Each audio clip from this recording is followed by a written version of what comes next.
trying to make y'all comfortable. For the record, you ain't trying to grow, then it's done for you. Hello tout le monde, bienvenue dans cette nouvelle vidéo. Aujourd'hui je suis accompagnée de Clément qui tient la caméra à cet instant précis et qui va m'accompagner pendant une partie de la journée. Je vais partager avec vous un bon training. Je vous avais dit que je partagerais un petit peu plus de training avec vous. Donc aujourd'hui c'est mon training renforcement dos et j'ai tout dit qu'il m'en parle.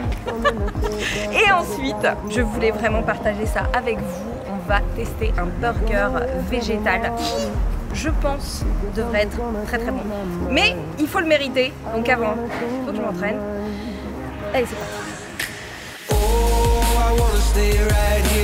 Bon, qui dit bonne séance dit évidemment bonne échauffement. Je vais commencer avec des petits disques. Hop.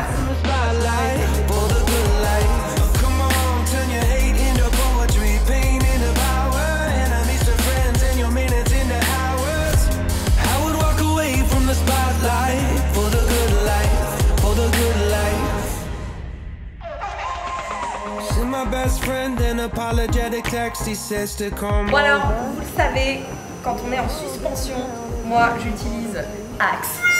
Tout à fait.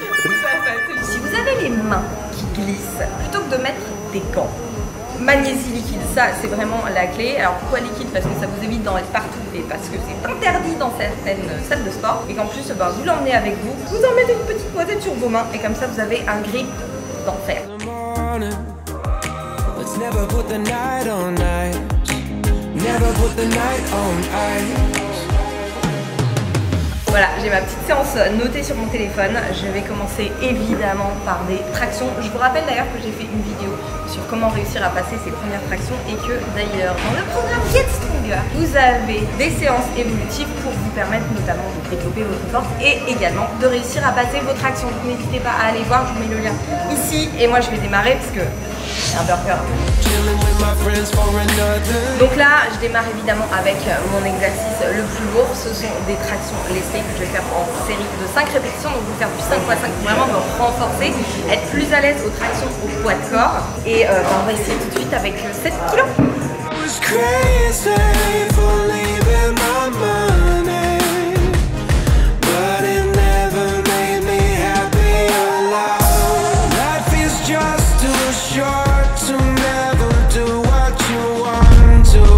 Chaque série, une bonne minute 30 voire 2 minutes de récupération avant de partir.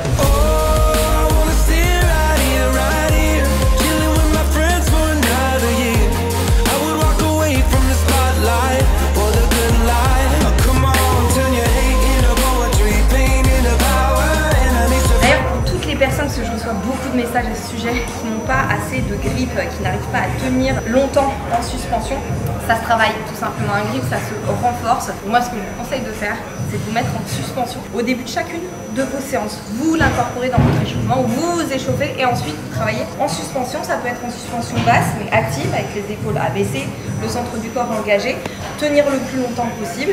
Ça peut être aussi en traction isométrique, donc vous mettez au-dessus de la barre, vous tenez et vous pouvez même combiner les deux et vous faire par exemple 10, 15, 20, 30 secondes en traction en haut. Ensuite redescendre et tenir pareil 10, 15, 20, 30 secondes en bas, toujours en suspension active. Vous faites 1, 2, 3, 4 fois et ça vous le répétez au maximum pour renforcer votre grip. Bon, ça commence à devenir un peu lourd, donc ce que je vais faire, je pense, c'est que je vais lâcher ma charge en cours de route. Ça c'est pratique quand on n'a pas de ceinture, sinon c'est un peu plus compliqué et je vais finir au poids de corps.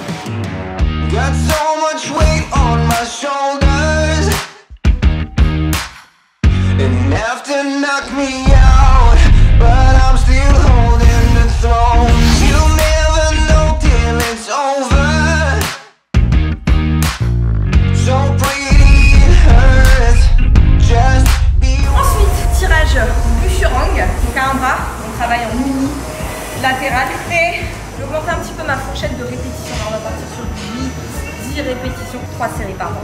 Alors ici je vois beaucoup de personnes faire un mouvement avec un maximum d'élan en fait. L'idée c'est vraiment de travailler en tension continue pendant tout le mouvement, un tempo pas trop rapide. Et ici, hop, on gagne bien, on tire bien les épaules vers l'arrière. On va chercher l'étirement, donc laisser glisser l'omoplate vers le bas et ensuite resserrer l'omoplate et tirer. Voilà, mais attention à ne pas démarrer trop vite. On ne peut pas après utiliser l'élan en fin de tirage. Et là on va vraiment ouvrir finir et serrer l'omoplate.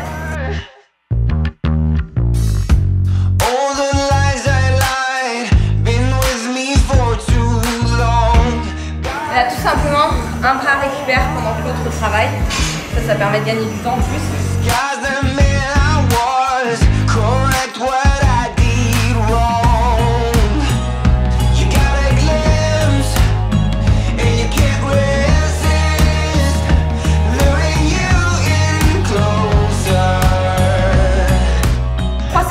Par bras de tirage du front. Je vais passer à un bicep. Alors moi je travaille beaucoup en bicep.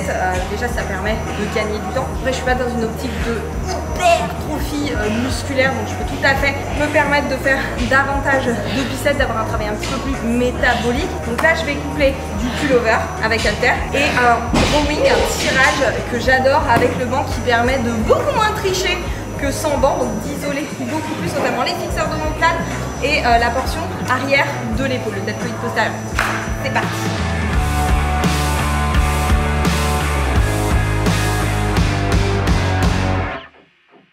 You want an honest man, but you don't understand. Alors pourquoi je garde les hanches basses lors du pullover? Tout simplement pour accentuer l'ouverture de ma cage thoracique et l'étirement du grand dorsal. Donc plutôt que de remonter le bassin en ramenant les bras, ce qui est intéressant pour le centre du corps, mais il y a beaucoup d'autres manières de le bosser, plutôt garder les hanches basses pour vraiment tirer un maximum de bénéfices du pullover.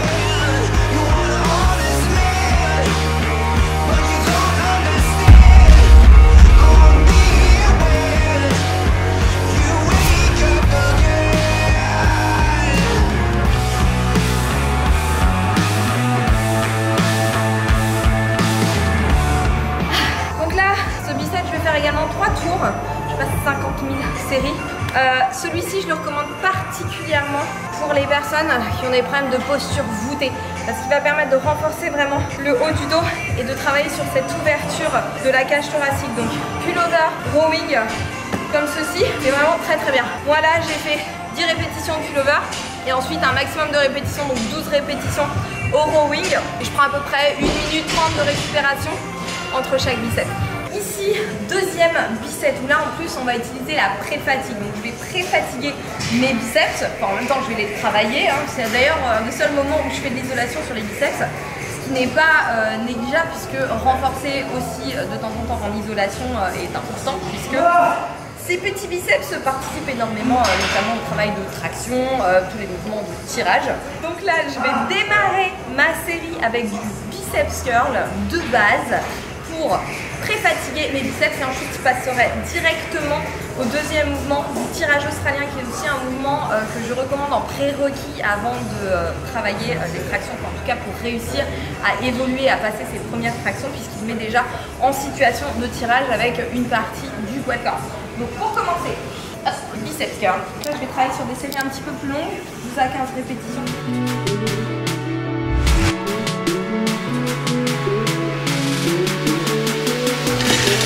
Et ensuite directement après, sans pause, je passe à mon deuxième exercice. Donc là, mes biceps étant fatigués, je vais devoir aller beaucoup plus taper dans les torsions. Hop.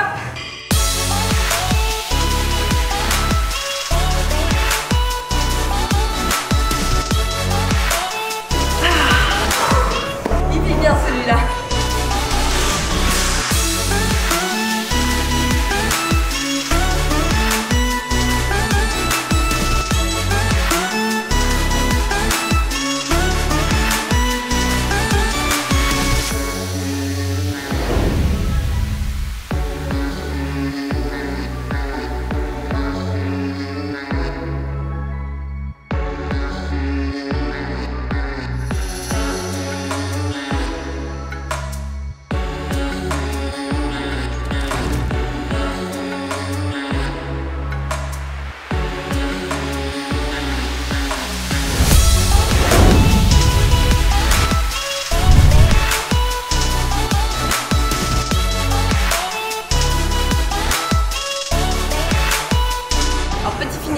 Je vais faire un EMOM. Si vous ne savez pas ce que c'est, je vous invite à regarder la vidéo sur le CrossFit dans laquelle les coachs, vous venez de voir vous entraîner d'ailleurs, répondent à toutes vos questions. EMOM, every minute on the minute. Je vais faire une série. J'ai 1 minute en fait pour faire une série.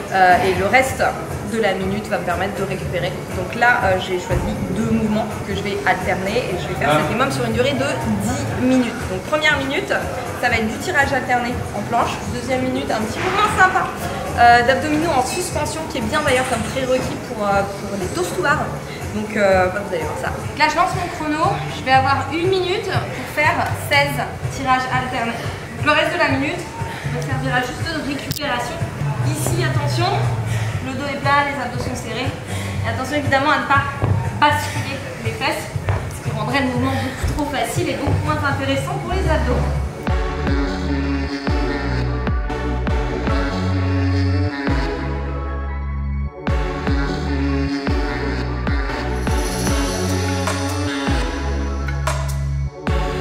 Voilà, il me reste 10 secondes avant de partir sur la deuxième série. Les relevés de genoux alternés, donc là je vais en faire 20.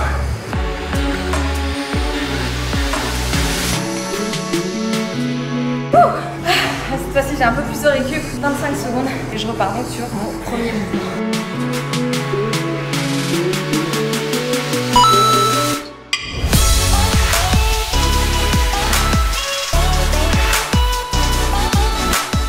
Séance terminée, donc là on va se faire un bon gros Five Guys.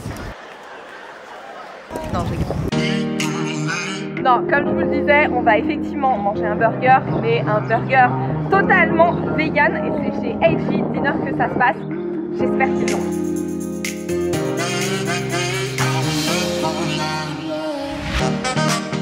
Alors oui, je me fais bien un burger alors que j'ai décidé de me délester de quelques petits kilos, comme je vous l'ai dit dans ma précédente vidéo, je vous remets par ici. Et pourquoi je peux faire ça? Tout simplement parce que manger un burger dans le cadre d'une alimentation équilibrée aux apports contrôlés, alors contrôlés, attention, hein, là je suis plus du tout au point de traquer mes calories parce que j'ai une connaissance suffisante de ce que je mange et des valeurs nutritionnelles de ce que je mange pour me permettre de ne pas avoir à les traquer. Mais donc voilà, dans le cadre de cette alimentation globale qui est à la fois hyper saine, hyper équilibrée, en léger déficit calorique par rapport à ce que je mangeais avant, je peux tout à fait intégrer un bon gros burger comme vous allez le voir. C'est ce qu'on appelle d'ailleurs la flexible diet. Donc je ne suis pas du tout sur une ligne super rigide et je peux me permettre de temps en temps de manger des choses comme ça qui sont un petit peu moins clean sans que ça n'ait aucune incidence sur ma shape et sur mes objectifs. Et ça d'ailleurs, petit point, là, petit rappel que je voulais faire avec vous, la diète flexible diet n'est pas du tout un moyen de manger n'importe quoi et notamment des aliments de piètre qualité sous prétexte que ça respecte les apports nutritionnels, les calories journalières. Parce que ça, il y a beaucoup de personnes qui le font. C'est quelque chose que je recommande pas du tout parce que toutes les calories ne se valent pas. Une calorie provenant d'un aliment ultra transformé, ultra raffiné n'est absolument pas intéressante pour le corps humain. Donc attention quand vous dites diète flexible, c'est justement manger sain, manger équilibré, manger selon ses besoins la majeure partie du temps, mais aussi se permettre sans aucun souci, sans que ce soit considéré comme un cheat meal ou un dérapage, des choses un petit peu plus crades, hein, voilà, on va appeler ça comme ça, sans que ça n'ait aucune incidence. Mais par contre, à contrario, si ça consiste à manger vraiment de la daube du matin au soir, juste en calculant ses calories de manière à ce qu'elles ne dépassent pas et manger de temps en temps un petit peu plus sain, là, les bénéfices seront absolument nuls et les conséquences sur la santé, elles, pourraient être à long terme relativement graves. Donc voilà, attention, diète flexible ne veut pas dire manger n'importe quoi. Ça veut juste dire savoir de temps en temps donner un petit peu de lest et manger des choses qui sont un petit peu moins clean, comme je vais le faire tout de suite.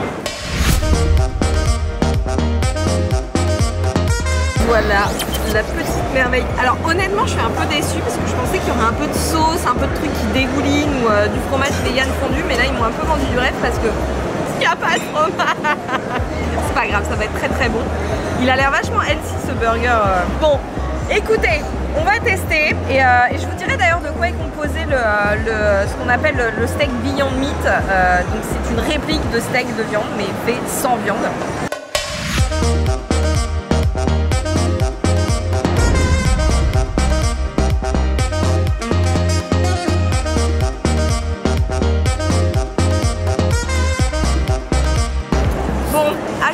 C'est très très bon et c'est vraiment bluffant. C'est vraiment bluffant. J'ai l'impression de manger un vrai burger. Des burgers végétaux sont des vrais burgers, mais voilà, je retrouve vraiment le goût.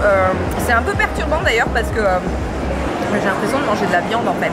Alors il est super bon, mais je vous avoue que maintenant moi mes papilles ont un peu changé, donc j'adore les burgers végétaux, j'adore le buksa, notamment à base de pois chiches, à base de lentilles, de quinoa. Il y a tellement de combinaisons à faire et ça donne tellement de saveurs que là c'est un peu perturbant d'avoir ce goût un peu bovin en fait, alors que c'est totalement végétal. Mais bon, ça reste un très très bon burger. Je vous listerai en barre de description les adresses à Paris qui le proposent.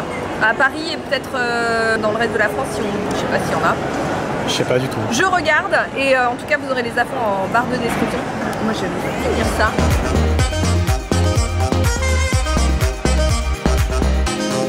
A few moments later. Bon alors, qu'est-ce qu'il y a dans ce burger de bœuf qui n'en est pas un? On a évidemment de l'eau, de l'isolat de protéines de pois, de l'huile de colza, de l'huile de coco et en toute petite quantité de la cellulose de bambou, méthylcellulose, fécule de pommes de terre, des arômes naturels, de la maltodextrine,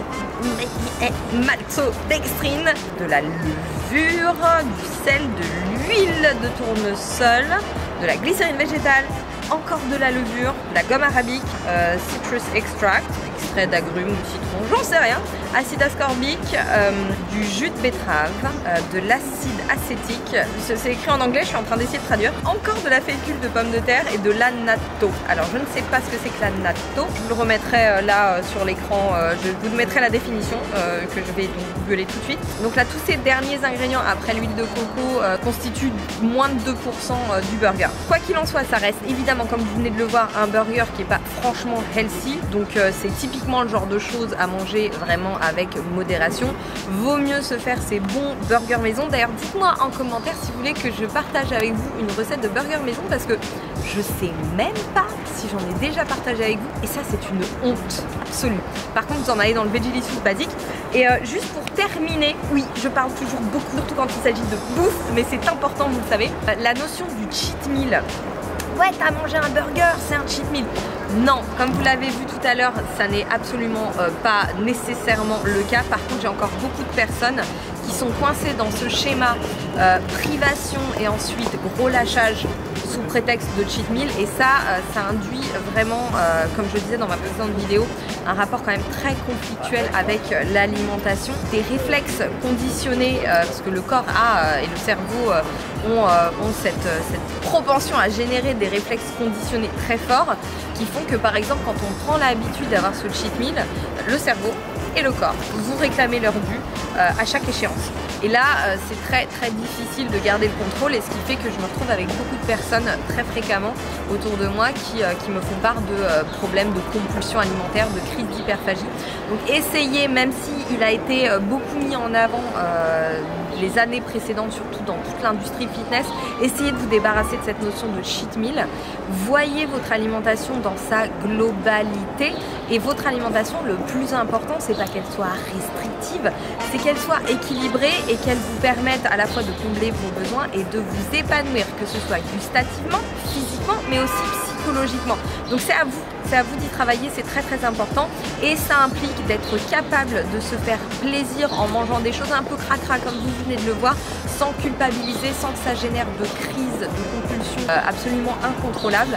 Ça vient avec le temps, ça vient avec l'expérience, et ça vient avec beaucoup de réflexion sur soi-même, sur son rapport à l'alimentation, d'où peuvent venir ces stress alimentaires qu'on a, sur sa propre image. Donc voilà, faites ce travail. Moi c'est ce que je partage énormément avec vous sur mes réseaux, c'est ce que je vais continuer à partager parce que c'est important. Voilà, et en tout cas, n'hésitez pas à me faire part en commentaire de votre propre expérience, me dire si vous avez ce rapport-là avec la nourriture, et moi si je peux vous aider dans de prochaines vidéos, évidemment je le ferai avec plaisir. La semaine prochaine, je pars en vacances, et comme vous me l'avez demandé en commentaire, je vous ferai évidemment un petit vlog spécial Majorque, et évidemment si je trouve de bons petits endroits où manger, je les partagerai avec vous. J'espère que cette vidéo vous a plu, tenez-moi au courant si vous faites la séance d'eau, n'hésitez pas également si vous avez des questions, c'est en commentaire. Merci Clément de tenir la vidéo, il est en contraction isométrique depuis tout à l'heure, il fait tout ce qu'il peut pour pas bouger. J'ai fait ma séance d'épaule aussi, c'est nickel. Il a les épaules congestionnées. Donc je vous dis à la semaine prochaine, je vous fais plein de gros bisous, et n'oubliez pas, comme d'habitude, de bien prendre soin de vous. Je croyais que t'allais... Non, j'avais peur de toucher ton objectif. Nickel. For the record, I'm done trying to make y'all comfortable. For the record, you ain't trying to grow, then it's done for you.